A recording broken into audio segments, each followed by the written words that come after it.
In Turkey's western Balikesir province, the effects of severe drought are threatening one of the country's most important natural habitats. Water levels in Manyas Lake have dropped sharply, leaving vast areas of the shoreline dry and ecosystems under stress.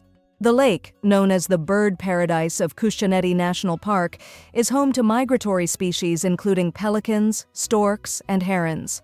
Experts warn that the shrinking water threatens their nesting and feeding grounds, creating long-term risks for biodiversity. The drought is also placing pressure on local communities. Farmers who depend on the lake for irrigation are now facing reduced harvests, raising fears about future food security in the region. Environmental authorities have sounded the alarm, urging urgent action to preserve the lake.